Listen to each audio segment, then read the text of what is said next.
ఉదాహరణ చెప్తున్నాను, సబ్జెక్టు డైరెక్ట్గా రిలవెంట్ కాదు కానీ గురూజీ యొక్క మార్గదర్శనం ఎలా ఉండేదని చెప్పడానికి. హిందూ సమాజంలో ఒక సందర్భంలో అంటరానితనము, గుడి లోపల కొన్ని కులాలకి ప్రవేశం చేయకపోవడం అనేది జరిగింది. అంటే అనేక సంస్థలు దాన్ని పరిష్కరించడానికి ప్రయత్నం చేశారు. చాలా మంది సాధు సంతులు కూడా ప్రయత్నం చేశారు. ఒక సుదీర్ఘ కాలంగా కనీసం ఒక 400 సంవత్సరాల పాటు దీని కోసం ప్రయత్నం జరిగింది. కొంతమంది సంఘర్షాత్మకంగా గుళ్ళలో ఎట్లయినా మేము ప్రవేశిస్తాము అని వాళ్ళు అక్కడ కూడా ఊర్లలో సంఘర్షణ కావడం, గొడవలు కావడం ఇదంతా జరిగింది. సంఘం తీసుకున్న లైన్ ఏంటిదంటే ఊళ్ళో మనం ఎక్కడెక్కడైతే పని చేస్తున్నాం, మనం స్వయం సేవకున్నాము, మనం జాగ్రత్త చేస్తూ ఆయా ప్రదేశాలలో కూడా ఉన్న పెద్దల్ని కలిపి ఈ సమస్యకి మూలాలు ఎక్కడున్నాయని చూపించడానికి ప్రయత్నం చేస్తూ వాళ్ళందరినీ కూర్చోబెట్టి పరిష్కరించడానికి ప్రయత్నం చేశారు. అందులో చాలా పెద్ద అడుగు మనం వేసింది. ఉడిపిలో శంకరాచార్యులు పీఠాధిపతులకు ఒక సమావేశం ఏర్పాటు చేశారు. ఎందుకంటే సంఘ విశ్వసిస్తుంది ఏంటంటే కేవలం మనము స్వయం సేవకు సంఘ అధికారులు చెప్తే మాత్రం సమాజం వినదు. సమాజం ఎట్లా వింటుంది అంటే పెద్దలు ఎవరైతే సమాజం ఎవరైతే మార్గదర్శకులుగా చూస్తుందో వాళ్ళ నోటు ద్వారా ఇది రావాలి. కాబట్టి 69లో ఉడిపిలో జరిగిన ఏదైతే సమావేశం అయిందో దాన్ని ఒక రకంగా హర్షవర్ధనుడు తర్వాత అన్ని పీఠాధిపతులు శంకరాచార్యులు కలిపి చేసిన కార్యక్రమం అది మొదటిసారి. అంత పెద్ద కార్యక్రమం జరగదు ఉడిపిలో. దాంట్లో సాధువులందరూ కలిసి హిందవా సోదరా సర్వేన హిందూ పతితో భవేత్ అని ఒక నినాదం ఇవ్వడం. అంటే ఏ హిందువు కూడా పతితుడు కాడు. అంటరానితనం అనేది హిందూ సమాజం యొక్క మన గ్రంథాల్లో మన వాంగ్మయంలో ఎక్కడ లేదనే విషయం మనం స్పష్టంగా పెద్దలు చెప్పడం. మనం చూస్తాం సంఘ కార్యక్రమాల్లో సామాన్యంగా చప్పట్లు కొట్టడం ఉండదు. సంఘం నిర్వహిస్తున్న కార్యక్రమాలు ఆ మొదటిసారి ఆ కార్యక్రమంలో గురూజీ నించుని ఆ కార్యక్రమం నిర్వహణ చేసిన అధికారి మనకి సూర్యనారాయణరావు గారిని జ్యేష్ఠ సంఘ ప్రచారకం వారు ఇదంతా సమన్వయం చేశారు. గురూజీ నుంచుని సూరు అని పిలిచేవారు. అరే సూరు సప్ప తాలీమాన్యంగా పోలేదు అందరితో చెప్పట్లు కొట్టించారు. గురూజీ అంత సంవేదన పడుతూ ఏదైతే ఆ కార్యక్రమం యొక్క నిర్వహణ జరిగిందో అది ఒక రకంగా మనము ఏదైతే పెద్ద గీత గీస్తాం, ఒక సమస్యకి పరిష్కారం ఒక పెద్ద గీత ద్వారా సాధ్యం. ఇదే పద్ధతిలో మనము జనజాతుల లోపల అనేక జనజాతుల్లో ముఖ్యంగా నార్త్ ఈస్ట్ ఈశాన్య ప్రదేశాలలో గోమాంసం తినడం అనేది అక్కడ అలవాటైంది వాడికి. గోమాంసం తిన్నవాడు ప్రతివాడు అస్పృశ్యుడు, గోమాంసం తిన్నవాడిగా వాడు హిందువు కాదు, అతన్ని హిందూ ధర్మాన్ని నుంచి వెలివేసేయాలనేది ఒక ప్రజలు నడిచిన ఒక కాలంలో. దాని ఆధారంగానే అనేక మంది హిందూ ధర్మాన్ని అంటే బై ఫోర్స్ ఒక రకంగా వాళ్ళు వెళ్ళిపోవాల్సిన పరిస్థితి వచ్చేసింది. ఈ జనజాతుల్లో జరుగుతున్న పనుల వల్ల గురూజీ అక్కడ కూడా పనిచేస్తారు. అక్కడ ఉన్న జనజాతి పెద్దలతో అందరితో మాట్లాడుతూ ఏదో ఒక కారణం చేత మీ గోవంశం మీరు తినే పరిస్థితి వచ్చి ఉంటుంది, కానీ మీరు ఎవరు పద్ధతులు కాదు, హిందూ పద్ధతులు కాదు. సో అక్కడ కూడా ప్రయత్నం చేయడము, వాళ్ళని కూడా మన మెయిన్ స్ట్రీమ్ అనే కాన్సెప్ట్ ఏదో దాని లోపల తీసుకురావడానికి ప్రయత్నం జరుగుతుంది. ఇట్లా ఎక్కడెక్కడైతే సంఘ ఒక పని ప్రారంభమైందో అక్కడక్కడ మనము ఈ విధంగా సంఘర్షణ లేకుండా మన సమాజంలో ఉన్న రుగ్మతని దూరం చేయడానికి ఒక ప్రయత్నం మన జరుగుతూ ఉంది. ఇది ఎందుకంటే మనదంతా నాన్ గవర్నమెంట్ యాక్టివిటీ. వాస్తవంగా ఇట్లాంటి పనులు ప్రభుత్వం యొక్క సహకారం ఉంటే చాలా వేగవంతంగా జరుగుతుంది. కానీ మనకి దుర్భాగ్యవశాత్తు ఆ పరిస్థితుల్లో హిందూ సమాజం యొక్క మౌలికమైన విషయాన్ని అర్థం చేసుకొని వాళ్ళు ప్రభుత్వంలో ఉండేవారు. దాంతోపాటు ఎవరైతే కీలకమైన నిర్ణయాత్మకమైన లేకపోతే దిశని సమాజానికి దిశ ఇచ్చే ఏవైతే ఇన్స్టిట్యూషన్స్ ఉంటాయో, అది హ్యూమన్ రిసోర్స్ మినిస్ట్రీస్ కావచ్చు, లేకపోతే మీడియాకు సంబంధించిన సంస్థలు కావచ్చు, ఆల్ ఇండియా రేడియో కానీ, దూరదర్శన్ కానీ, ఇట్లాంటి రకరకాల సంస్థల యొక్క లీడర్షిప్ రోల్స్లో ఈ లీడర్షిప్ రోజు అనేక చోట్ల వచ్చిన వాళ్ళు ఎవరంటే కమ్యూనిస్టుల ద్వారా ప్రేమించబడిన కమ్యూనిస్టు స్ఫూర్తితో వచ్చిన వాళ్ళు అనేక మంది అక్కడ చేరారు. ఇది ఒకసారి రమేష్ ఈరోజు దీని కారణం చేత నెరేటివ్ ఏదైతే సమాజంలో ఉన్న ఏదైతే మెయిన్ స్ట్రీమ్ నెరేటివ్ సమాజానికి అందాల్సిన విషయాలు అవుతున్నాయో అవి వక్రీకరించి మనందరం ప్రస్తావన చేయడం జరిగింది.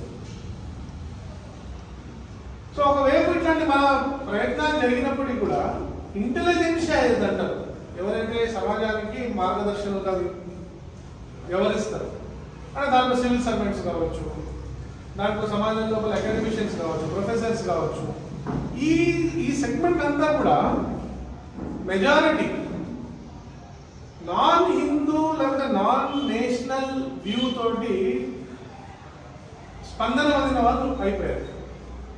దీనిలో వచ్చిన వాళ్ళు అనేక మంది మంచి ట్రెడిషనల్ హిందూ ఫ్యామిలీస్ నుంచి వచ్చిన వాళ్ళే, వాళ్ళ పూర్వీకులు పెద్దలు అందరూ అట్లాంటి ఫ్యామిలీస్ నుంచి వచ్చిన వాళ్ళు, హిందుత్వాన్ని అవలంబించిన కుటుంబాలే. కానీ ఈ ఇంటెలెక్చువల్ ఒక రకంగా ఇంటెలెక్చువల్ ఫ్యాసిజం అని అనొచ్చు. దాని కారణంగా అవతల పక్షంలో ఉన్నవాడు వీళ్ళు చెప్పిందంతా కూడా బ్యాక్వర్డ్, వీళ్ళంతా కూడా మన సమాజాన్ని వెనక్కి తీసుకెళ్లే ఒక ఐడియాలజీస్. అంటే భారతదేశం ఒక మౌలిక చింతన ఏదో ఇది దేశానికి మంచిది కాదని ఒక విశ్వాసంలో వాళ్ళు ఉన్నారు. ప్రధానమంత్రితో మొదలు పెట్టుకుని అందరికీ, అంటే మొదటి ప్రధానమంత్రి ఇంకా వేగం ఎప్పుడు పడుతుందంటే 1969లో కాంగ్రెస్ పార్టీ 2 ముక్కలైంది. కాంగ్రెస్ ఫార్మేషన్ ఒక ఆ సమయంలో వల్ల ఇందిరాగాంధీ గారు ఆవిడకున్న ఆ సమయంలో నంబర్స్ లేని కారణంగా కమ్యూనిస్టుల యొక్క సహాయం తీసుకుంది. కాబట్టి కీలకమైన ఈ ముఖ్యంగా ఈ ఐడియాలజికల్ ఇష్యూస్ ని ప్రస్తావన చేసి అన్ని డిపార్ట్మెంట్స్ లో వాళ్ళు చేస్తారు. ఇవాళ మీరు యూనివర్సిటీస్ లో కానీ ఇట్లాంటి బ్యూరోక్రసీ ఎక్కడెక్కడైతే మీడియాకి సంబంధించిన సంస్థలు ఉన్నాయో వాళ్ళు చూస్తే మీరు కనీసం రెండు లెవెల్స్ లో మినిమం 2 లెవెల్స్ వరకు, ఇంకొన్ని చోట్ల 3 లెవెల్స్ వరకు కూడా మీకు ఈ సిద్ధాంతానికి సంబంధించిన వాళ్ళే అక్కడ కనిపిస్తారు. ఇది ఎందుకు చెప్తున్నా అంటే ఇవాళ సమాజంలో ఈ సబ్జెక్ట్ మేనేజర్ మాట్లాడుతాం, హిందూ పండుగల గురించి మాట్లాడుతుంది. ఇది కేవలం పండుగల గురించే కాదు, హిందూ ధార్మిక తత్వచింతన గురించి ఏ విషయం వచ్చినప్పుడు కూడా దాన్ని వక్రీకరించి సమాజాన్ని కన్ఫ్యూజ్ చేయడానికి ప్రయత్నం చేస్తుంది. దీనికి మూలాలు ఎక్కడుంటే అక్కడ ఉన్నాయి. మనకు తెలిసిన విషయాలు ఇవన్నీ. హిందూ పండుగల గురించి ఏం మాట్లాడతారు ఇవ్వాలంటే మనకు తెలిసింది, దీపావళి వస్తే పొల్యూషన్ ఉంటుంది, హోలీ అంటే నీళ్లు వృధా అంటారు, సంక్రాంతి అంటే పావురాలకి పతంగులు ఎగరేస్తున్నప్పుడు పావురాలు చచ్చిపోతాయని చెప్తారు. మీరు కర్వాచౌత్ కార్యక్రమం చేస్తేనేమో ఇది పేట్రియార్కీ అంటారు, మేల్ షావనిజం అంటారు. మీరు తల్లిదండ్రులని కాలు ఉంటున్నారు అని తెలుస్తేనేమో ఇది కుటుంబం లోపల ఒక రకంగా ఫ్యాసిస్ట్ అవుట్లుక్, వాళ్ళని ఫ్రీ థింకింగ్ అలౌ చేయకుండా ఒక వ్యవస్థ చేస్తున్నారు. సో మీరు ఏ పండుగ తీసుకోండి, అది ఈ పండుగ ఆ పండుగ అని కాదు, ఆ పండుగకు సంబంధించిన ఒక వస్తున్న సమయంలో కూడా ఒక నెరేటివ్ ప్రారంభమైపోతుంది. ఎంతవరకు వెళ్ళింది? దీపావళి గురించి సుప్రీంకోర్టు ఎవరికి వెళ్ళారు? ఒక సంస్థ వాళ్ళు వెళ్ళారు. సుప్రీం కోర్టు ఏదైతే డాక్యుమెంట్ తీసుకుందో, ఏ డాక్యుమెంట్ ని రెఫర్ చేసిందో అంటే ఐఐటి ఖరగ్పూర్ వాళ్ళు ఇచ్చిన డాక్యుమెంట్. ఐఐటి ఖరగ్పూర్ వాళ్ళు చాలా స్పష్టంగా చెప్పింది ఏంటంటే దీపావళికి దీనికి ఏం పొల్యూషన్ కి సంబంధం లేదని స్పష్టంగా వాళ్ళు డేటాతో పాటు ప్రూవ్ చేశారు. అదే డాక్యుమెంట్ ని రెఫర్ చేస్తూ సుప్రీంకోర్టు జడ్జిమెంట్ ఇస్తున్నప్పుడు ఏం మాట్లాడుతుందంటే జడ్జి మాట్లాడుతూ అదే రిపోర్ట్ జడ్జ్ చేస్తూ ఉల్టా చెప్పిందండి. అంటే ఐఐటి ఖరగ్పూర్ వాళ్ళు వాళ్ళ యొక్క ఫైండింగ్స్ లో ఇది పొల్యూషన్ కి కారణం, దీపావళి అనేది పొల్యూషన్ కి కారణం అనే విషయం చెప్పింది. Same document. అంటే honourable judges with due respect వాళ్ళు చదవలేదన్నమాట ఆ రిపోర్ట్. ఎందుకు చదవలేదు? ఎందుకంటే వాళ్ళ మైండ్ లో ఎక్కడో అక్కడ ఇది నిజంగానే పొల్యూషన్ కి కారణం అనేది వాళ్ళు నమ్మేసింది. కాబట్టి ఒకసారి ఇంటెలెక్చువల్ అనేది దిశాదర్శనం చేసే గ్రూప్స్ ఉన్నాయో ఒకసారి వాళ్ళకు నిర్ణయానికి వచ్చిన తర్వాత వాళ్ళని మార్చడం అనేది చాలా కష్టం. అశోకుడు గురించి ఒక చాలా ఫేమస్ ఎగ్జాంపుల్ ఉంది. అశోకుడు యుద్ధం అయిపోయిన తర్వాత, కళింగలో యుద్ధం అయిన తర్వాత యుద్ధాన్ని చూసి చాలా మనసు లభించింది కాబట్టి బౌద్ధాన్ని స్వీకరించడానికి ఒక నెరేటివ్ ఉంది. కానీ చరిత్ర ఏం చెప్తున్నాడంటే కళింగ యుద్ధం కంటే 7 సంవత్సరాల ముందే అశోకుడు బౌద్ధాన్ని స్వీకరించాడు. బౌద్ధుడు అయిన తర్వాత యుద్ధం జరిగింది. ఇప్పుడు ఈ ఇన్సిడెంట్ మన ముందర వచ్చింది అనుకోండి, మీకు హోల్ నెరేటివ్ మారిపోతుంది కదా. ఎందుకు? హిందూ ఉన్న కారణంగా, అంటే సనాతన హిందూ ధర్మాన్ని అవలంబించిన వాడు హింసకి పాల్గొంటాడు, బౌద్ధాన్ని స్వీకరించిన వాడు హింసకి పాల్గొన్నాడు. ఇది కదా నెరేటివ్. అదే శాంతి, అది కూడా హిందూ మన ధర్మంలో భాగమే. అంటే మనం ఏది ఓవరాల్ హిందూ ఫోల్డ్ అనుకుంటామో దాంట్లో బౌద్ధము ఇదంతా కూడా భాగమే. అయినా సనాతన హిందూ ధర్మం యొక్క ప్రిన్సిపల్స్ ఏంటో ఇది ప్రముఖంగా వైలెన్స్ ని ప్రేరేపిస్తాయి అని చెప్పడానికి బోనాలు వచ్చినాయనుకోండి, మేకలు, కోళ్ళు, కాబట్టి ఇది వైలెంట్. బలిప్రథం అయినా ఇన్ని సంవత్సరాల నుంచి బలిప్రథం మన సమర్థనాన్ని కాదు, కానీ కొన్ని గుళ్ళ లోపల ముఖ్యంగా కామాఖ్య ఉంది, కొన్ని దేవాలయాల లోపల బలి అనేది ముఖ్యంగా కోళ్ళ బలి ఇవ్వడము, అక్కడేమో మేకలు బలి ఇవ్వడం జరిగింది. అన్ని లెవెల్స్ ఆఫ్ రిఫార్మ్ హిందూ సమాజం మాత్రమే చేసింది. కొన్ని పండుగల్లో మనం చూస్తుంటాం బయట మేకలను కోస్తే ఇతర మతస్థుల యొక్క కార్యక్రమాల వల్ల కొన్ని వేల మేకలు, గొర్రెలు, మేకల్ని ఆ రోజున ఏం చర్చ జరగదు. గ్రీన్ బక్రీద్ అనేది అప్పుడే వెళ్ళేవాళ్ళు, let us have green Bakrid అని. కానీ మనకు వర్తిస్తాయి. ఎందుకు వర్తిస్తాయి? దీనికి కారణాలు ఏంటనేది మనం ఆలోచించాం. దీని కారణాలు కనుక్కోవాలంటే కొంత వెనక్కి వెళ్ళాలి, కొంత అకాడమిక్ డిస్కషన్ అవుతుంది. కానీ మీరు ఓపికలో వినండి. కమ్యూనిజంలో రకరకాల ఫెసెట్స్ వచ్చాయి. దాంట్లో మార్క్స్ చెప్పింది, లెనిన్ చెప్పింది, ఇట్లా కొంతమంది. దాంట్లో ఒక వ్యక్తి గ్రామ్స్కీ అనే ఒక వ్యక్తిని, ఆంటోనియో గ్రామ్స్కీ. ఈ గ్రామ్స్కీ అనేవాడు ఒక కొత్త థియరీని ప్రపోజ్ చేశాడు. అతను ఏమంటాడంటే ఒక కల్చరల్ మ్యాన్ అనే ఒక విషయం రావాలని చెప్తాడు. మామూలుగా మనము సెంట్రల్ యూనివర్సిటీస్ లోపల, సెంట్రల్ యూనివర్సిటీస్ ముఖ్యంగా ఒక డిపార్ట్మెంట్ ఉంటుంది. బహుశా ఓయూలో ఉందో నాకు తెలియదు, బట్ ఒక డిపార్ట్మెంట్ ఉంటుంది, కల్చరల్ స్టడీస్ అని. ఈ కల్చరల్ స్టడీస్ అంటే ఏంటిది అంటే మనం ఏమనుకుంటాం, కల్చరల్ స్టడీస్ అంటే సంస్కృతి గురించి అధ్యయనం చేయడానికి ఒక డిపార్ట్మెంట్ అనుకుంటాం, అంతే కదా. కల్చరల్ అంటే సంస్కృతి. డిపార్ట్మెంట్ ఫర్ కల్చరల్ స్టడీస్ అంటే ఆ డిపార్ట్మెంట్ బహుశా సంస్కృతి గురించి అధ్యయనం చేయడానికి ఏర్పడ్డది అనుకుంటాం.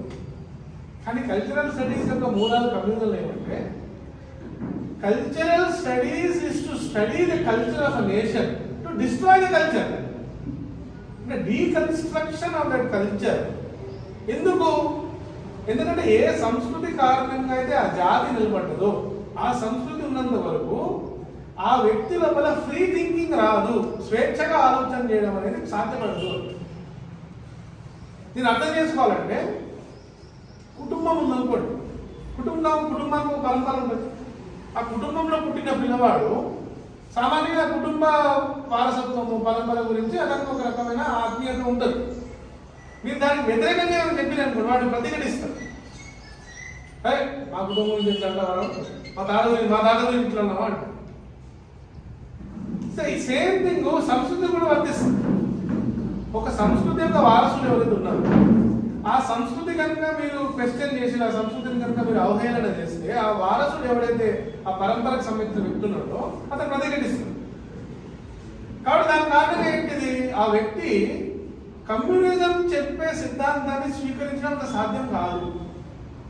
ఎందుకు? ఈ సంస్కృతితో నేను ముడిపడి ఉన్నా కాబట్టి నేను ఇంకా బయటికి రావాలంటే ఏం చేయాలి? ముందు ఈ సంస్కృతిని నేను డీకన్స్ట్రక్ట్ చేయాలి. ఈ సంస్కృతిని నేను ఇతనికి ఈ సంస్కృతితో పాటు ఉన్న ఏదైతే ఆత్మీయత ఉందో దీన్ని దూరం చేయాలి. ఎట్లా దూరం చేస్తా? జీవన విలువల ఆధారంగానే వాడిని ప్రేరేపిస్తూ, వాడిని కన్ఫ్యూజ్ చేస్తూ అది చేయడం ప్రారంభం చేస్తారు. దాన్ని వాళ్ళు ది స్టడీ ఆఫ్ బైనరీస్ అంటారు. ఎప్పుడైనా నలుపు తెలుపు, బ్లాక్ అండ్ వైట్, మంచి చెడు ఇట్లా ఉంటాయి. ఏదైనా బైనరీస్ ఉంటాయి, ఏదైనా రెండింటి లోపల మీరు విభజించగలుగుతారు. కాబట్టి ఏం చేశారంటే మొత్తం మన చరిత్రని వాళ్ళు 2 భాగాల కింద మార్చారు. రాముడు రావణాసురుడు, రాముడు సీత, లక్ష్మణుడు శూర్పణఖ, రాముడు హనుమంతుడు, ఇట్లా కొన్ని బైనరీస్ చేశారు. ఏంటి బైనరీ? సరే అట్లాగే కిందికి వస్తే మీరు అర్జునుడు కర్ణుడు ఇట్లా బైనరీస్ ఇస్తారు. మొదటి బైనరీ ఏమంటారంటే ఈ ద్వంద్వాలు. రాముడు ఎవడు? రాముడు ఒక రాజు, ఉత్తర భారతదేశానికి సంబంధించిన రాజు. అతను ఆర్యుడు. రావణాసురుడు ఎవడు? ఇతను దక్షిణ భారతీయుడు, ద్రవిడుడు. ఇతను ద్రవిడ సంస్కృతికి సంబంధించిన వాడు. ద్రవిడ సంస్కృతి అంటే మన సంస్కృతి అని అంటాడు. సో ఆర్యుడు వచ్చి ఈ ద్రవిడుడు పైన ఆక్రమణ చేశాడు. ఇప్పుడు ఆ డిస్కషన్ లో వాళ్ళు రాముడు కులం ఏంటిది, రావణాసురుడు కులం ఏంటిది బయట పెట్టాడు. ఆ డిస్కషన్ లో కేవలం ఆర్యుడు ద్రవిడుడు. రెండవది ఏంటిది? రాముడు సీత. రాముడు ఏం చేశాడు? సీతమ్మని త్యజించేశాడు, వనవాసాన్ని పంపించాడు, అంటే వనానికి పంపించేశాడు. మరి రావణాసురుడు సీతమ్మని ఎత్తుకుపోయాడు కదా అంటే ఆ డిస్కషన్ రాదా? కండిషనింగ్ అంటున్నారు. మీరు ప్రశ్నించడానికి మనసు స్వేచ్ఛగా ఆలోచించదు. అవును కదా? మీరు చూడండి, ఎక్కడెక్కడైతే అతను మిమ్మల్ని డిస్కషన్ ఆలోచన చేయడానికి ప్రేరేపిస్తాడో అదే దిశలో మనం ఆలోచిస్తాం. నిజమే కదా రాముడు సీతమ్మను ఉద్దేశం. మరి రావణాసురుడు సీతమ్మని అపహరించాడు కదా అంటే మీరు శూర్పణఖను తీసుకొస్తారు. శూర్పణఖ కనుక వాడు ముక్కు పోయకపోయి ఉంటే లక్ష్మణుడు పోతుండే కదా అంటాడు. మనం ఏమనుకుంటాం? కరెక్టే కదా. జస్టిఫికేషన్ ఉంది అక్కడ. జస్టిఫికేషన్ ఏంటుంది? సీతమ్మని ఎత్తుకోవడానికి రావణాసురుడికి జస్టిఫికేషన్ ఉంది. ఇంకా ముందుకెళ్ళి ఏం చెప్తాడు? అసలు రావణాసురుడు చాలా గొప్పవాడు, చాలా మంచివాడు, అన్ని వేదాలు అధ్యయనం చేసినవాడు, అసలు జీవితంలో ఎప్పుడు తప్పు చేయలేదు, వేరే ఏ స్త్రీని కూడా అపహరించలేదు అని చెప్తాడు మనకి. కానీ మీరు సుందరకాండ వింటేనే కలిసిపోతుంది. హనుమంతుడు అట్లా అన్వేషణ గెలిచినప్పుడు వేల మంది స్త్రీలు ఉన్నారు అని తెలుస్తుంది. అనేక మంది చర్చలు. ఇది one of the serial rapist అని చెప్పచ్చు. కానీ ఆ డిస్కషన్ బయటికి రా. ఎందుకు? అది it is convenient. Me mind లోపల రాముడిని డివాల్యూ చేయాలంటే ఇది ఒక బైనరీని అతను సృష్టించాడు. సో మీరు యంగ్స్టర్ ఎవరితో ఏ మహిళతోటైనా young girl was not to college మీరు డిస్కషన్ తీసుకొస్తే ఖచ్చితంగా చెప్తున్నా, రాముడి యొక్క గొప్పతనాన్ని మీరు రామ విగ్రహవాన్ ధర్మ అని చెప్తే ఈ డిస్కషన్ తీసుకొస్తుంది. అట్లా చేసింది సీతమ్మ. సో బేసిక్లీ ఏంటి? సీతమ్మ చాలా వీక్ క్యారెక్టర్, ఆమెకు అసలు బలం లేదు, ఆమె అబల, ఆమె పైన రాముడు దౌర్జన్యం చేశాడని చెప్తుంది. కానీ సీతమ్మ క్యారెక్టర్ ఏంటిది? మీకు అడుగు అడుగున సీతమ్మ రాముడిని క్వశ్చన్ చేస్తుంది. ఎంతవరకు? మీకు రాక్షసుడు యొక్క సంహారం చేస్తున్నప్పుడు లక్ష్మణుడు రాముడు కలిసి సంహారం చేస్తూ సీతమ్మ అడుగుతుంది, నీకేం చేయలేదు, ఎందుకు నమ్ముతున్నావు వాళ్ళని? తప్పు కదా ప్రశ్నిస్తుంది. ఎందుకు? ఆమె క్షత్రాన్ని ఆమె ఏం రాకుండానే శివధనుషుని ఆమె ఇట్లా ఎత్తేస్తుందా? ఆయన శక్తి ఏం లేకపోతే ఆమె శివధనుషుని ఎత్తుకోగలుగుతుంది కాబట్టే కదా జనక మహారాజు అది పెట్టాడు. మళ్ళా ఇంకొక వ్యక్తి ఆ శివధనుషుని ఎత్తే శక్తి ఉన్నవాడే ఈమెని వివాహం చేయగలుగుతాడు. కానీ ఈ స్టోరీ అంతా కూడా పక్కకు పెట్టేస్తుంది. నెక్స్ట్ స్టోరీ ఏమొస్తుంది? కృష్ణుడు తర్వాత వస్తాడు, అర్జునుడు కర్ణుడు. మీరు మహాభారతంలో అసలు కృష్ణుడు తర్వాత అతి పెద్ద హీరో ఎవరైనా ఉంటే ప్లీజ్ అర్జునుడు. కానీ మీరు ఎవరైనా యంగ్స్టర్ని వాళ్ళు అడగండి, అర్జునుడి గురించి ఒక మంచి 5 క్వాలిటీస్ చెప్పవా అని చెప్తారు. ఇప్పుడు ఇంత పెద్ద హీరో మహాభారత యుద్ధాన్ని కురుక్షేత్ర యుద్ధాన్ని ఒక రకంగా కృష్ణుడి యొక్క ఆశీర్వాదాలతో సింగిల్ హ్యాండెడ్ గెలిచినవాడు. ఎక్కడెక్కడైతే సమస్య వచ్చినా అక్కడ మీకు భీముడు అర్జునుడు కనిపిస్తాడు. కానీ అర్జునుడు ఒక క్యారెక్టర్ ఏంటిదంటే మంచి క్వాలిటీస్ అర్జునుడు గురించి 5 కూడా చెప్పలేదు ఎవరు. మీరు కర్ణుడు గురించి చెప్పండి. దాన వీర సూర కర్ణ. So anti hero. ఎందుకు? కర్ణుడు అతను పాపం చిన్నప్పుడు ఆయన ధైర్యం చేశాడు, కులానికి సూతపుత్రులను ఆమె వెలేసేస్తాడు, అతన్ని చేసి పెళ్లి చేసుకునే ద్రౌపది, ఇట్లా రకరకాల ఒక యాంటీ హీరో అండర్ డాగ్ అంటారు చూడండి, అన్నింటి లోపల సఫర్ అయినాడు అంటే. మరి ఏంటి కారణం? అర్జునుడు గురించి. అర్జునుడు ఏంటంటే ఏకలవ్యుడు ఏం చేసాడు? అర్జునుడు యొక్క రథం కింద ఆగిపోతే అటు ఎత్తుకుపోతే చంపేసి ఇద్దరే వస్తుంది. అది విచిత్రం కదా అది. ఎందుకట్లా అయి ఉంటుంది మరి? అంటే విత్ డ్యూ రెస్పెక్ట్, అర్జునుడు గురించి నాకేమి దురభిప్రాయం ఏం లేదు. కానీ మీరు మహాభారత యుద్ధం చూడండి, దానికి కారణుడు ఎవరైతే ఉన్నట్టు అంటే దుర్యోధనుడు ఎవరిపైతే విశ్వాసం ఉంచి ఇతను ఒకడు అర్జునుడిని చంపగలుగుతాడు అనుకున్న వ్యక్తి ఎవరు? కానీ కర్ణుడి పైన ఒక శాపం ఉన్న అనే విషయం కర్ణుడు ఎప్పుడు చెప్పాడు దుర్యోధనుడు. నాకు అవసరం ఉన్నప్పుడు నేను పాడలేను. రెండు, అసలు మీ విరాట పర్వం చదివితే గోవుల యొక్క తస్కరణ జరుగుతుంది. మొత్తం అందరు పెద్దలు ఓడించింది ఎవరు? ఇంక్లూడింగ్ కర్ణ. ద్రోణాచార్యుడు, భీష్మాచార్యుడు, కృపాచార్యుడు, కర్ణుడు, దుర్యోధనుడు, దుష్ట అందరు ఉంటారండి. సింగిల్ హ్యాండెడ్ అర్జునుడు అందరూ ఓడతాడు. మరి మీకు అర్జునుడికి అసలు ఏం తెలియదు పాపం, ఆయన కర్ణుడితో ఓడిపోతుండే అని అసలు ఆ థాట్ ఎట్లా వస్తుంది? కర్ణుడితో ఓడిపోతుండే అనే విషయం అనేది అసలు అది ఇంపాసిబిలిటీ ఫర్ అర్జున. ఎందుకంటే ఎక్కడెక్కడైతే అట్లాంటి అవకాశాలు వచ్చాయో ప్రతి అవకాశంలో అర్జునుడు ఓడగొట్టిండు ఆయన. స్టిల్ మనకు పాపులర్ పర్సెప్షన్ ఏముంది? కర్ణుడు వాజ్ అ బిగ్గర్ ఆర్చర్, ఆయన అర్జునుడి కంటే గొప్ప ధనుర్ధారి అని తెలుసు మనం అనుకుంటాం. ఎందుకు వచ్చింది? ఈ బైనరీ వల్ల వచ్చింది. ఎందుకంటే ఈయన సఫరారు, ఈయన ఆపరేషన్. ఇంకా మేము చాలా డీటెయిల్స్ కూడా అది సూత్రుడు అనేది ఈ నిమ్న కులస్తుడు అనే విషయమే కాదు, క్షత్రియ కులం అది ఇంకా చాలా వేరే డీటెయిల్స్ ఉంది. అంటే మనం ఇవాళ పోం. మూడోది ఏమొచ్చింది ఇవాళ ఈ కొత్తల లోపల? దుర్గమ్మ వర్సెస్ మహిషాసుడు. ఇప్పుడు ఈ యూనివర్సిటీస్ లోపల ఓయూ లోపల ఈ మధ్య ఒక 5-6 సంవత్సరాలు 10 సంవత్సరాలు అయినప్పుడు మహిషాసుర పూజ ప్రారంభం చేసింది. ఈ మహిషాసుర పూజ ఏంటి అంటే దుర్గమ్మ ఎవరు అంటే ఈమె బ్రాహ్మణికల్ గాడెస్ అంట. అందరు దేవతలు కలిసి వాళ్ళకి అస్త్రాలు ఇచ్చారు కనుక దేవతలందరూ ఎవరు అంటే వీళ్ళందరూ బ్రాహ్మణులు. ఈ బ్రాహ్మణికల్ దేవుళ్ళందరూ కలిసి ఈ అస్త్రాలన్నీ దుర్గమ్మకి ఇచ్చేసారు కాబట్టి మహిషాసురుడు చాలా మంచివాడు,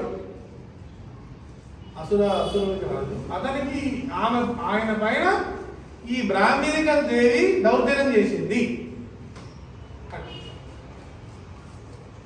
దీన్ని ఎక్కడ తీసుకెళ్లారంటే వాళ్ళు ఎవరైతే వనాల్లో నివసిస్తున్న జనజాతులు ఉన్నారో ఈ మహిషాసురుడు ఎవడంటే మీ పూర్వీకుడు అని చెప్పేసి.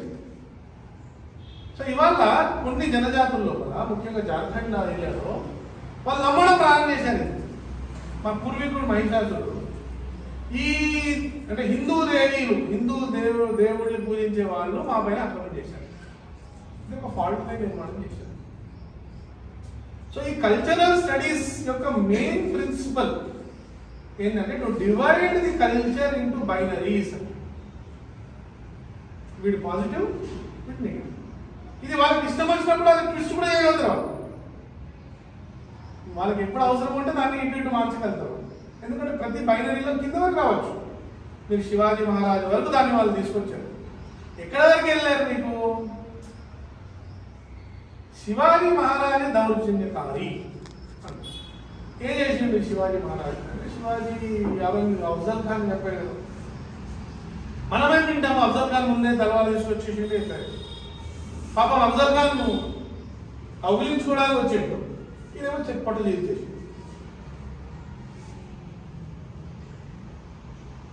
ముస్లింల యొక్క దండయాత్రలు ఎట్లా చెప్పారు? అసలు భారతదేశం లోపల ముస్లింలు ఎవరైతే వచ్చారో వీళ్ళందరూ ముందే నుంచి ఇక్కడ మారిన వాళ్ళు ఎవరు అంటే బై ఫోర్స్ మారలేదండి. వీళ్ళు ఎందుకు మారారు అంటే ఇక్కడ ఉన్న అత్యాచారము, ఆపరేషన్, ఈ కుల వివక్షత కారణంగా వీళ్ళందరూ పిలిచిన వాళ్ళేనండి. అయ్యో మా దేశానికి రండి, మేమందరం ముస్లింలు అయిపోతున్నాం.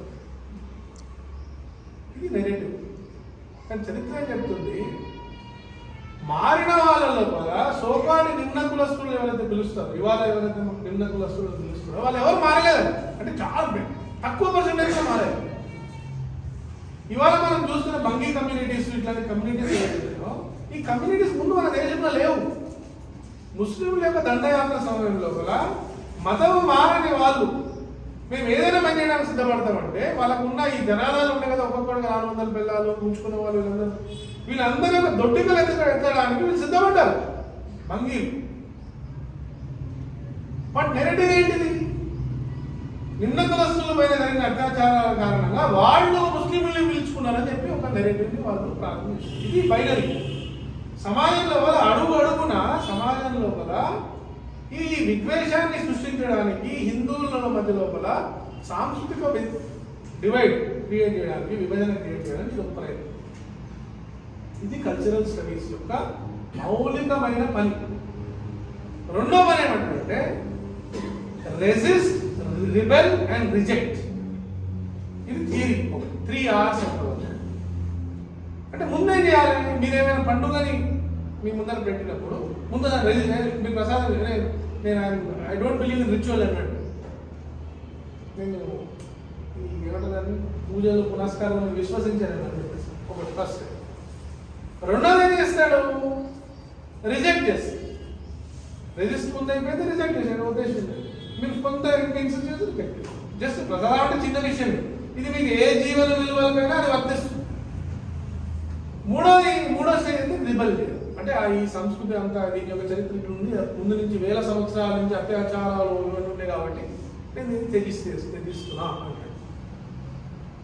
తెగించిన వ్యక్తి డైరెక్ట్ బయటకు వెళ్ళిపోతలేడు. ఇది ఒక గ్రూప్. వీళ్ళు డైరెక్ట్గా నేను వేరే మతాన్ని స్వీకరించడం చెప్పడం ఇక్కడ ఉంటాడు. ఇతను నెరేటివ్ నడిపిస్తుంది. సో ఐడియాలజికల్ బేసిస్ లోపల ఈ కల్చరల్ స్టడీస్ యొక్క బేస్లో సంస్కృతిని అధ్యయనం చేసి సంస్కృతిలో ఉన్న ఆ సంస్కృతిలో ఉన్న మౌలికమైన ఫిషర్స్, ఫాల్ట్ లైన్స్ ఏమంటారో, ఎక్కడెక్కడైతే ఇక్కడ మనకు అవకాశాలు ఉన్నాయో ఆయా అవకాశాన్ని గుర్తించడము, గుర్తించి దాన్ని మనము పెద్దగా చేయాలి. ఎందుకు రాముడు కృష్ణుడి పైన ఫోకస్ ఉంది? కృష్ణుడి పైన కొద్దాం. ఎందుకంటే మన పండుగల లోపల ఒక చాలా పెద్ద నంబర్ ఆఫ్ పండుగలు వీళ్ళిద్దరి పైన ఉన్నాయి. విజయదశమి కానీ, దీపావళి కానీ, అన్ని పండుగలు దాదాపు రాముడు కృష్ణుడు అరౌండ్గా మీకు చాలా పండుగలు వీళ్ళ వెనకాల వీళ్ళతో పాటు ముడిపడి ఉంది. శ్రీరామనవమి, కృష్ణాష్టమి, మీరు హోలీకి సంబంధించిన అనేక పండుగలు, ఇవన్నీ కూడా దీంతో వీళ్ళ ఇద్దరితో ముడిపడి ఉంది. కృష్ణుడు ఏమన్నాడు? కృష్ణుడు ఈయన పెద్ద ఉమెనైజర్ అని చెప్పేసి అనేక మంది అమ్మాయిలని చేశాడు. కృష్ణుడు నీ క్యారెక్టర్ని ఎంత లూజ్గా తయారు చేశారంటే, వాడు బయట కూర్చుని ఉంటే వాడు ఇద్దరు పార్క్లో కూర్చుంటే వాడు కృష్ణుడుగా పోయాడు. సినిమాలో అనేక సినిమాల్లో కూడా మొన్న రీసెంట్గా ఏ సినిమా గుర్తు కూడా లేదు, టీవీలో వచ్చింది. వాడు బర్గే చేసుకుంటాడు. నా పేరు అంటే సమ్ అమ్మాయితో అఫేర్ ఉందనే విషయం ఇలా ఇతని గర్ల్ ఫ్రెండ్ గుర్తిస్తే నీ పేరేంటని అడుగుతుంది. గర్ల్ ఫ్రెండ్ అంటే వీడు ఎవరైతే వెనకాల పడుతున్నాడు, మీ పేరు నా పేరు కృష్ణ అంటాడు. అవును, అందుకని అట్లా ఉన్నావు అంటారు. సో కృష్ణుడు లాంటి క్యారెక్టర్ని ఒక లూజ్ క్యారెక్టర్ కింద వాళ్ళు ప్రస్తావన చేస్తున్నారు. ఇది మూవీస్ ద్వారా చేశారు. సో మాస్ మీడియా యొక్క ప్రమేయం చాలా పెద్దది. మాస్ మీడియా యొక్క ప్రభావము, ప్రమేయము చాలా పెద్దది. ఎందుకంటే ఈ ఐడియాలజికల్ కన్ఫ్యూజన్ క్రియేట్ చేయడం లోపల వాళ్ళ యొక్క పాత్ర చాలా పెద్దది. ఈ మధ్యలో ఒక సినిమా వచ్చింది, శ్యామ్ సింగ్ రావు. దాంట్లో ఒక డైలాగ్ ఉంది, వాడు అంతరానికం మీద ఉన్నప్పుడు అతను వచ్చి ఇది ఏదైతే దేశం రాజ్యాంగం ద్వారా వ్యవహరిస్తూ నేను ఋగ్వేదం ద్వారా కాదంటాడు. అంటే ఋగ్వేదంలో ఏముందా?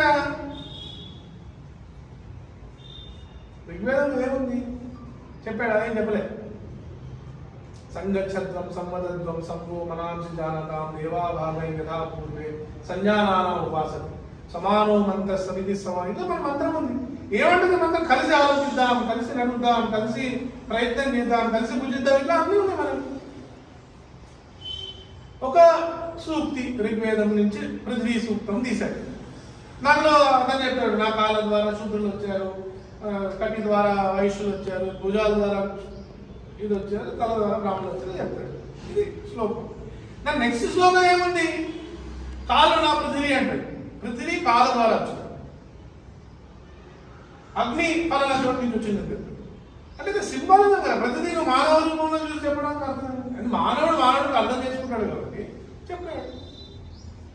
మూలతో బ్రహ్మరూపాయ, మధ్యతో విష్ణు రూపి, అగ్రతో శివరూపాయ, వృక్షరాజాయ తే నమః అని అశ్వత్థ వృక్షాన్ని పూజిస్తున్నప్పుడు మూలతో బ్రహ్మరూపాయ, మధ్యతో విష్ణు రూపి, అగ్రతో శివరూపాయ అని చెప్పాడు. అంటే తలలో శివుడు ఉన్నాడు, మధ్య లోపల విష్ణుడు, మూలం లోపల బ్రహ్మ ఉన్నాడు. అంటే మూలం తప్పు కదా, కింద కాలు కదా, మరి చెట్టుకి కాలు మూలము. మరి కాళ్ళ దగ్గర బ్రహ్మని పెట్టేదేమో కొట్లాడాలి కదా. బ్రహ్మని పూజించే వాళ్ళు, విష్ణువుని పూజించిన వాళ్ళు, శివుని పూజించే వాళ్ళు కొట్లాడాలి. ఎప్పుడు కొట్లాడాలి? సో ప్రతి ఒక్క మంత్రాన్ని లోపల మంత్రాన్ని వక్రీకరించడానికి ఒక ప్రయత్నం. ఆ మంత్రం ద్వారా ఏదో విధంగా ఈ హిందూ సమాజము వెనుకబడిన సంస్కృతి, దీని లోపల అసమానతలు ఉన్నాయి. మరి అసమానతలు ఎక్కడ ఉన్నాయి? మూలంలోనే ఉన్నాయి. అలాంటి అసమానతల్ని స్టాంప్ ఇచ్చిన వ్యక్తి ఎవరు? కృష్ణుడు. స్వధర్మం నిరముషయ అని చెప్పాడు. అట్లాగే వర్ణ వ్యవస్థని ఆయన చేశాడు. సో ప్రతి దాన్ని కూడా ఇవాళ ఉన్న కంటెంపరీ సిచ్యువేషన్ తో, ఇవాళ ఉన్న పరిస్థితుల్ని ఒక 4-5 వేల సంవత్సరాల కింద పరిస్థితుల్ని కంపేర్ చేసి దాన్ని ఈక్వైట్ చేసేస్తాం. ఇవాళ వర్ణ వ్యవస్థ ఉందా లేదు. ఇవాళ ఎవరైనా చెప్తున్నారా నువ్వు ఫలానా వాడి అని చెప్పడానికి, ఈ వర్ణం నుంచి ఈ వర్ణానికి వెళ్ళడానికి అవకాశం ఉందా అని చెప్తే ఒకప్పుడు ఉండేది.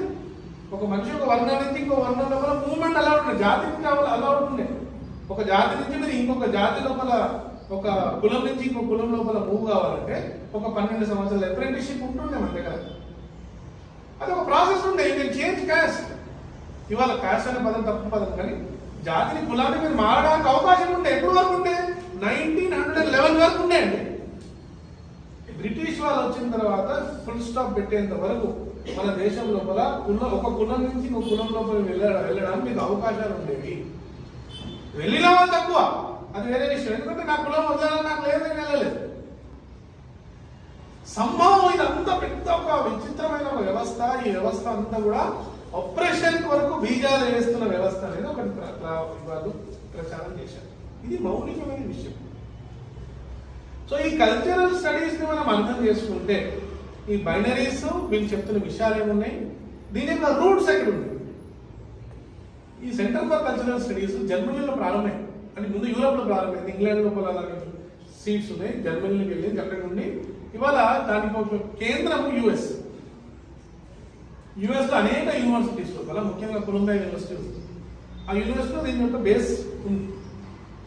అందుకనే మీకు ఒక లాస్ట్ ఇయర్ డిస్మాంట్లింగ్ గ్లోబల్ హిందుత్వ కాన్ఫరెన్స్ అప్పుడు జరిగింది అమెరికా. అసలు అమెరికా వాడికి గ్లోబల్ హిందుత్వతో సంబంధం ఏమన్నా? వాడెందుకు భయపడుతున్నాడు? ఎన్ని యూనివర్సిటీస్ అంటే 45 యూనివర్సిటీస్ వాళ్ళు డిస్మాంట్లింగ్ గ్లోబల్ హిందుత్వ అంటారు. మాట్లాడిన వాళ్ళ విషయాలు కనుక మనం వింటే వాళ్ళు మాట్లాడినంతా కూడా హిందూ ధర్మం గురించి. వాడు ఏమంటున్నాడు? హిందుత్వం అంటే ఇది ఒక పొలిటికల్ ఐడియాలజీ అని చెప్పాడు.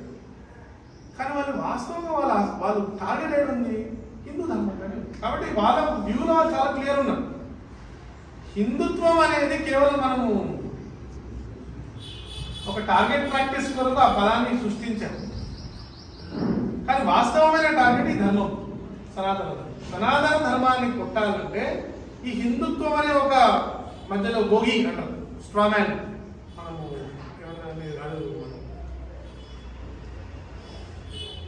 గ్రామాల్లో వాడతారు కదా, పొలాల్లో దిష్టి బొమ్మ. ఈ దిష్టి బొమ్మ బేసిక్గా హిందుత్వం. ఆ దిష్టి బొమ్మను ముందు పెట్టి దాన్ని కొడుతుందని ఎప్పుడు చెప్తున్నారు. కానీ వాస్తవంగా వాడు ఆక్రమణ చేయాలనుకున్నది దాని వెనకాల ఉన్నది అసలు ధర్మాన్ని. బట్ వాళ్ళు అన్ని స్పీచెస్ లోపల మీరు ఆ డిస్మాంట్లింగ్ హిందుత్వంలో ఉంటే ఇవన్నీ మనకి కనిపిస్తాయి. ఈ రూట్ని ఎందుకు అర్థం చేసుకోవాలని నేను చెప్తున్నా అంటే, ఎందుకు ఇంత టైం దేనిపైన మనం, ఎందుకంటే పండుగల్లో మనం చూస్తున్నది, ఈ పండుగల పైన ఆక్రమణలు చూస్తున్నాం. ఈ ఆక్రమణల వెనకాల ఉన్న సిద్ధాంతం ఇది. కాబట్టి ఇవాళ ఈ పండుగ కాకుండా ఇంకో పండుగ వస్తుంది, ఆ పండుగలో వాడు అట్లే. మూడో భాగం ఏంటి? మీకు వ్యాక్యూమ్ వచ్చినప్పుడు ఏమవుతుంది? ఒక పండుగ పోయింది, ఒక ఏరియా నుంచి సపోజ్ మీకు హిందూ పండుగ పోయింది. సమాజంలో అయితే వ్యాక్యూమ్ ఉండదు కదా, మరి ఏదో ఒకటి చేయాలి. కాబట్టి మీరు వసంతోత్సవం తీసేశారు అంటే హోలీతో ముడిపడిన వసంతోత్సవం పోయింది అనుకో, అంటే సెలబ్రేషన్ ఆఫ్ లవ్, ప్రేమ ఉత్సవం అది ఒక రకం వసంతోత్సవం. వసంతోత్సవం పోయింది కాబట్టి ఏమొచ్చింది? వ్యాలంటైన్ డే వచ్చింది. వ్యాలంటైన్ డే ఒకరోజు కాదు, 7 రోజులు పండుగ. చాక్లెట్ డే, ఫ్లవర్ డే, ఏదో రోజ్ డే అంటాడు, ఇంకేదో హగ్గింగ్ డే, కబులించుకోవాలి. 7 రోజుల పండుగ అండి. 7 రోజుల పండుగ యొక్క ఓవరాల్ బిజినెస్ ఎంత అని చూస్తే వాళ్ళు ఒక్క సంవత్సరం లోపల భారతదేశం లోపల 14,000 crores బిజినెస్ చేశారు. 14,000 కోట్ల రూపాయల బిజినెస్ జరిగింది భారతదేశం. కేవలం దేనిపైన? చాక్లెట్స్, రోజ్ పువ్వులు, గ్రీటింగ్ కార్డ్స్. మన హిందూ పండుగలు, హిందూ కాలగణన అంత తప్పు కాబట్టి ఇదంతా మీరేనా? మీకు అసలు మీకు సైన్స్ లేదు, మీకు ఒక ఐడియాలజీ లేదు, థియరీ లేదు, ఇదంతా ఎందుకు వచ్చింది అది చూడండి. ఇవాళ నేను చెప్పాను స్టార్టింగ్ లో కూడా, కొంతమంది నిన్న ఏకాదశి చేసుకున్నారు, కొంతమంది ఇవాళ ఏకాదశి చేసుకున్నారు. కాబట్టి ఏమంటాడు, ఇది చాలాసార్లు అవుతుంది, చాలా పండుగలు ఇవాళ 2 రోజులు వస్తున్నాం. అరే మీకు ఏమైనా కన్ఫ్యూజన్ ఉంటుంది ఎప్పుడు అంటాడు. మీ పండుగ లోపల క్లారిటీ ఉండదండి. ఒకరోజు రాదేంటి మీ పండుగ.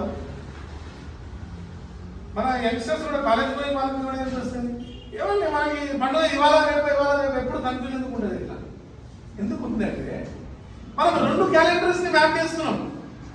మన క్యాలెండర్ ఏంటిది? సూర్యోదయం ఎంత లెక్క, కరెక్ట్. మీరు మీరు తిథి చంద్రుడు లెక్క. ఇది మన మ్యాపింగ్.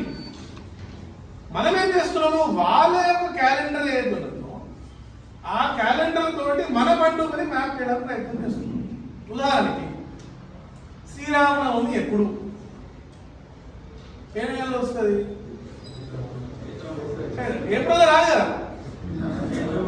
మీరు అడగండి ఎవరైనా కాలేజ్ స్టూడెంట్, శ్రీరామనవమి ఎప్పుడు వస్తుంది? మార్చి ఏప్రిల్ వస్తుంది అండి అంటే. చైత్ర నవమి అనడు.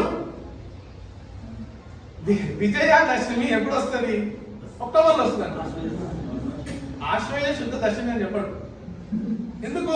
వాడి మైండ్ లోపల క్యాలెండర్ మ్యాపింగ్ ఏమో ఇది ఉంది, దాంట్లో దీన్ని సూపర్ ఇంపోజ్ చేస్తున్నాడు. కాబట్టి 2 రోజులు ఎప్పుడు మీరు ఒకటే తిథి చెప్పండి, ఫలానా తిథి సూర్యోదయంతో లెక్కపై ఇది అని చెప్పండి, క్లియర్ ఉంటుంది. వాడికి కన్ఫ్యూజన్ ఉంటుంది. సో ఏం చేశాడు, ఓవరాల్ గా ఈ హిందూ క్యాలెండర్స్ అనేది ఒక కన్ఫ్యూజన్ అన్నాడు. కాబట్టి ఈజీ ఏంది? ఈ డేట్స్. కాబట్టి న్యూ ఇయర్ ఎప్పుడు జరుపుకోవాలి? First day. ఉగాది రోజున ఏదో ఇంట్లో వాళ్ళ పండుగ పచ్చడి ఇచ్చేది అమ్మ చేస్తూ పచ్చడి తినాలి. కానీ నేను న్యూ ఇయర్ ఎప్పుడు జరుపుకోవాలంటే ఫస్ట్ డే జరుపుకోవాలి. అదొక పండుగ. ఆ పండుగ ఎంత పెద్ద పండుగ. రాత్రి పూట తాగి దందనాలని బయటకు పోయిన వాళ్ళ యొక్క సంఖ్య చూస్తే మీరు మేజర్ గ్రూపులు. ఆల్కహాల్ యొక్క కంటెంట్ ఇది వాళ్ళ అదే ప్రస్తుతం ఫిగర్స్ లేవు, కానీ at least it is not less than 10,000 crores just on 1 day. So between ఆ పండుగ ఎన్ని రోజులు? ఒక రోజు కాదండి. 25th December to 1st January. We wish you a Merry Christmas and a Happy New Year అన్నారు. స్కూల్స్ లో పాటిస్తారు. సో ఏమైంది? వ్యాలంటైన్ డే ఒక 7 రోజులు, ఇది ఒక 7 రోజులు. ఇట్లా ప్రతి చోట అట్లా మన పండుగ మేనేజ్ చేయడం, ఇంకో పండుగ అక్కడ ఆకుపోయింది. ఎందుకు? వ్యాక్యూమ్ లో ఉండలేదు. దీనికి కారణం ఏంటంటే భారతదేశం యొక్క economy it is a festival driven economy. మీరు భారతదేశంలో ఎప్పుడు రిసెషన్ రాదండి, ఎప్పుడు రాదు. ఎందుకు? చాలా వచ్చినా కూడా చాలా తక్కువ సమయంలో ఉంటుంది. ఎందుకు? మనము వీఆర్ గివింగ్ కల్చర్. మీకు పండుగ వచ్చినప్పుడు ఏమైతుంది? ఇతరులకు ఇవ్వడం అనేది మన దగ్గర పరంపర. మీరు వ్రతం చేసుకున్నారు, నోవులు ఇస్తారు. ఇలా ఒక్కదాకా మనం కొన్ని నోవులు ఎంతవరకు ఉన్నాయి? చాటలు దానం చేస్తారు. అంటే ఆ చాటలు తయారు చేసే వ్యక్తికి కూడా బిజినెస్ కల్పిస్తాం మనం. నేను రవీంద్ర గురూజీ గారని, ఆయన ఆదిలాబాద్లో ఉండేవారు. ఆయన అంటాడు, ఆదిలాబాద్లో ఒక పండుగ ఉంది, గణేష్ ఉత్సవాల తర్వాత వస్తున్నారు. ఆ పండుగ ఏంటంటే ఇళ్ళ పైన రాలేస్తారు. ఇళ్ళ పైన రాళ్ళు ఎందుకు వేస్తారు అంటే, ఇళ్ళ పైన పెట్టుబడులు కదా. ఈ పీరియడ్ లోపల ఇక వాళ్ళకి బిజినెస్ ఉండదు. ఇప్పుడు ఎండాకాలం లోపల కుండలు మట్టి ఇవన్నీ తయారైతాయి కుమ్మరి వాళ్ళకి. ఇప్పుడు ఈ పీరియడ్లో బిజినెస్ లేదు. బిజినెస్ లేకపోతే ఏంటిది వ్యవస్థ? అంటే ఆ పెంకుటిల్లో రాళ్ళు కొడితే ఆ పెంకులు ఇరుగుతాయి. అది ఎవరు చేస్తున్నారు? సామాన్య పిల్లలు కొడుతున్నారు. భక్తర్మార్ కార్యక్రమం అది. కొనుక్కుంటారు. సంవత్సరానికి ఒకసారి మీరు కుండ మార్చాలి, రైట్? అదొక పండుగ. వల్ల ఆ పండుగ ఎప్పుడు వస్తుంది మీకు? మనము గంగా పూజ చేస్తాం మన దగ్గర. సో ప్రతి పండుగ ఎకానమీతో కనెక్ట్ అయ్యి ఉంటుంది మన దగ్గర. ఏదైనా తీసుకోండి, బట్టలు దానం చేస్తాడు, ఇంకేదో దానం అనేది మన దగ్గర సంస్కృతి. కాబట్టి నాకున్న కొంత డబ్బులతోటి కొంత నేను సెలబ్రేట్ చేసుకుంటే కొంత ఇతరులకు ఇస్తాను. ఈ పండుగలన్నీ ప్రపంచంలో ఎక్కడ లేవు. వ్రత చింతామణి రహస్యాల పుస్తకం ఉన్నది, నేను విన్నది. అది కూడా 3000 పైన పండుగలు లేదు. అంటే ప్రతి 365 రోజులకి మనకి 10 పండుగలు లేవు ఒక్కొక్క రోజు. మీరు ఏ దేశంలో ఎక్కడున్నా కూడా ఏదో రోజు మీరు పండుగ చేసుకోవచ్చు. సరే, దాన్ని మనం సెలెక్ట్ చేసుకుని ఒక 15,000, 30,000 మనకి సెలవులు జరగవు.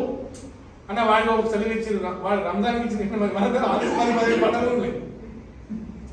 సో మనము సెలెక్ట్ చేసుకుని దీంట్లో ఒక 15,000 పండుగలు పెట్టుకుంటాం. ఎందుకు ఇంత ఎంఫసిస్ అంటే మన పూర్వీకులు పిచ్చివారు కాదు, ధర్మ అర్థ కామ మోక్ష అని చెప్పారు. కేవలం ఒకదానిపైన ఫోకస్ చేయలేదు. కేవలం మీరు పూజలు పురస్కారాలు చేసుకోవడం చెప్పలేదు. ఎందుకు చేయాలి ఇది అంటే అర్థకామములు ధర్మాధారితంగా ఉండాలండి. అర్థకామములు మనం వాళ్ళు ఇగ్నోర్ చేయలేదు. అందుకని ఒక వసంతోత్సవం ఉంది. వివాహ ప్రక్రియని మన వాళ్ళు ధర్మబద్ధం చేశారు. అది కూడా పండుగే కదా. ఒక రకంగా వివాహోత్సవము పండుగ. లేకపోతే ఇద్దరు కలిసి ఉండొచ్చు కదా. మీరు నంబర్ ఇచ్చాడు కమ్యూనిజం లోపల నువ్వు కలిసి ఉండండి. రష్యాలో జరిగింది అది. ఎందుకు? వాళ్ళ బిలీఫ్ ఏంటంటే the family is the basis of culture.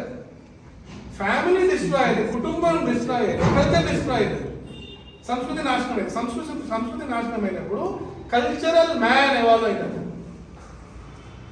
సంస్కృతి నాశనం అయినప్పుడు కమ్యూనిస్ట్ మ్యాన్ ఎవాల్వ్ అవుతాడు. ఆ వ్యక్తి ఎవరైతే కమ్యూనిస్ట్ మ్యాన్ ఉన్నాడో అతను వరల్డ్ కమ్యూనిస్ట్ మ్యాన్ అవుతాడు. ప్రపంచ కమ్యూనిస్ట్ మానవుడు. అతను డీల్ చేస్తాడు ప్రపంచాన్ని. ఈ మైండ్ సెట్ ఏదైతే ఉందో ఈ కమ్యూనిజం బేస్డ్ గా తయారు చేయడానికి ఈ బేసిస్ కల్చర్. కమ్యూనిజం ఇట్లా డీల్ చేస్తే క్యాపిటలిజం కూడా డీల్ చేసినట్లే. ఒక ఇంటికి ఎన్ని టీవీలు కావాలి? ఒక ఎన్ని ఫ్రిడ్జ్లు కావాలి? ఎన్ని ఫ్రిడ్జ్లు కావాలి? ఒక ఫ్రిడ్జ్ కావాలి. విడాకులు అనుకోండి, అప్పుడు ఎన్ని టీవీలు కావాలి? ఎన్ని ఫ్రిడ్జ్లు కావాలి? సో కుటుంబం ఉన్నంత వరకు బిజినెస్ పెరగదు. బిజినెస్ పెరగాలంటే కన్స్యూమర్ కంపెనీ బేస్ ఏంటంటే బిజినెస్ పెరగాలంటే నేను ఈ కుటుంబం ఇచ్చినంగా. సో క్యాపిటలిజం యొక్క ఫోకస్ ఇండివిజువల్. ఎందుకు? మన యూనిట్ ఏంటిది? మన యూనిట్ ఇండివిజువల్ అండ్ ఫ్యామిలీ. కుటుంబం అనేది భారతదేశం యొక్క యూనిట్. వెస్టర్న్ యూనిట్ ఏంటిది? ఇండివిజువల్. ఈ కోర్ విషయం మనకు అర్థమైతే పండుగల పైన ఎందుకు దాడి జరుగుతున్న విషయం మనకు అర్థమైంది. ఎకానమీ, సంస్కృతి అంటే ఆర్థిక వ్యవస్థ, సంస్కృతి అంటే ధర్మము, అర్థము, కామం. ఈ మూడింటిపైన వాళ్ళు ఆక్రమణ చేస్తారు. ఇది వాళ్ళకి ఇన్ని సంవత్సరాల పాటు సక్సెస్ రావడానికి అవకాశం లేదు. ఎందుకు జరిగిందంటే భారతీయ మహిళ ఎవరున్నారు, మనం అందరం ప్యాంట్లకు వచ్చేసాం. భారతీయ మహిళ మారలేదు. వాటి ప్రాబ్లం అక్కడ ఉంది. అందుకనే మీరు వీళ్ళ అడ్వర్టైజ్మెంట్స్ యొక్క ఫోకస్ అంతా చూడండి. It is all around the women. Vivekananda చెప్పిన మాట, Vivekananda women, the Bharatiya women is the back bone of our culture అంటే మన వెన్నెముక. వీళ్ళ ఆక్రమణ అంతా దాని మీద ఉంది. వాళ్ళు పురుషుడు చేసిన తప్పేంటిది? నువ్వు వీడెక్కడ ఏదైనా చేయొచ్చు, కానీ ఆమె మాత్రం చాలా దారుణంగా ఉండాలి. ఆమె అంటే నేను ఎందుకున్నాను, నువ్వేమో విచ్చలవిడి చదువు. సో ఈ రెండు అంటే మనము ధర్మాన్ని, మన పండుగల్ని కాపాడుకోవాలి, లేకపోతే మన ధర్మాన్ని, పండుగలు కాపాడాలంటే ధర్మాన్ని కాపాడాలి అంటే పురుషుల లోపల ధార్మిక విలువల్ని జాగృతి చేయడం ఒకటి. రెండు, మహిళల పైన జరుగుతున్న ఏది ఈ సాంస్కృతిక దాడి దీన్ని అర్థం చేయాలి, అర్థం చేయించే ప్రయత్నం చేయాలి. ఇది ఇంతే ఇవ్వాలంటే ఎవరు వినదండి. ఇది ఇంత యూటిలైజ్ అంటే ఎవడు విన్నాడు కాదు. 15 సంవత్సరాలు వింటాడు అంతే. ఒకసారి అతను కాలేజీకి పోయి ఎక్కడ పోతే యూనివర్సిటీకి పోతే మన చేతిలో మీరు రోహిత్ వేముల అయితే విషయం జరిగిందో అది మీరు అతని యొక్క జీవితం యొక్క పాత ఫేస్బుక్ పేజ్ తీయండి. వివేకానందుడు భక్తుడతను, వివేకానందుడిని అనేక సందర్భాల్లో స్తుతించిన వ్యక్తి. అలాంటి వాడు యూనివర్సిటీకి వెళ్ళిన తర్వాత మార్కెట్ ఆ వివేకానందుడిని నిజాగ్రహిస్తున్నాడు. అంటే పురుష ఆధిక్య సమాజానికి నాంది పలికిన వాడు ఇట్లా. సో యూనివర్సిటీలో ఎందుకు అట్లా మారుతున్నాడంటే ఈ కల్చరల్ స్టడీస్ కారణంగా అండ్ ఇవాళ ఈ థాట్స్ లోపల ఇది జరగడానికి మౌలికమైన కారణం. సో మనము దీన్ని ప్రతిఘటించాలంటే పెద్ద గీత గీయాల్సిందే. ముందు మనం డిస్కస్ చేసినట్టు పెద్ద గీత గీయడం అంటే దీన్ని మనం అర్థం చేయడం ఒకటి. పండుగలు ఈ సాంస్కృతిక విషయాల కారణంగా ఉన్న ఓవరాల్ అవుట్పుట్ ఏంటి, మన వాళ్ళ ఇంటెగ్రల్ అవుట్పుట్ ఏంటి అనుకోండి. ఎకానమీ సంస్కృతి అన్నింటికి ఎట్లా మూలం అనేది మనం చెప్పగలగాలి.